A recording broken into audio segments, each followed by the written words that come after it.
Hey y'all, so I just want to show you a little trick that I use to get my locks to go from this to this with locksmithing.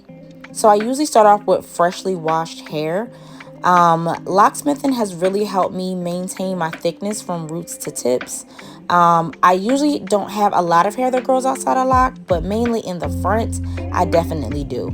Sometimes when your hair grows outside the lock, it can cause thinning to your locks and weak spots. So I try to locksmith to make sure that that doesn't happen, and it's been working so far for the last 3 years. So I did this one off camera. So I'll show you guys how I do it. Excuse that little piece of lint.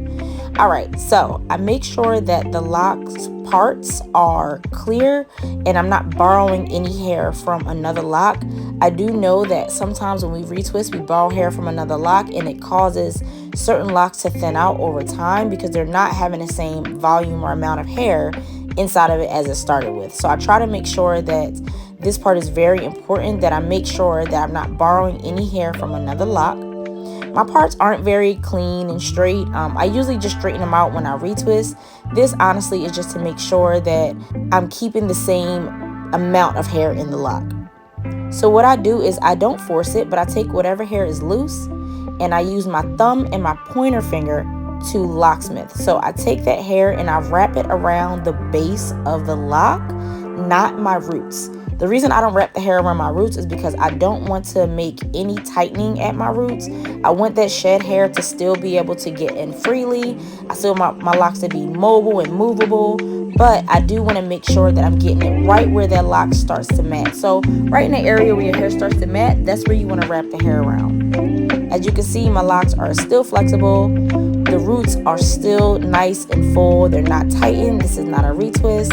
I'm really just maintaining the lock. And here's an example of before and after. So I'm going to go through again. Make sure those locks are straight, y'all. Those parts are straight. Sometimes we borrow hair. It's inevitable, but you don't want to do it consistently because that's how your locks thin out. I've always wanted my locks to be consistent from roots to tips, so I find that this is the most effective. So I'm going to continue this process all over my hair, only for the locks that actually need it. There's some locks that the hair is not growing out. I might do some locks in the first wash and different locks in the second one. It just depends on what it needs, and you'll be able to notice. You'll literally obviously see all the fuzzy sticking out.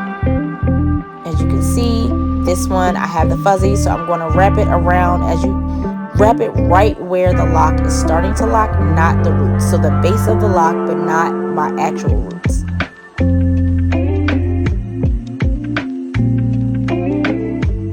This one is pretty fine. It has some frizzies around it, so I'm not locksmithing the hair at the root because there's nothing to locksmith at the root. So I'm just locksmithing the frizzies that's on the shaft of the lock.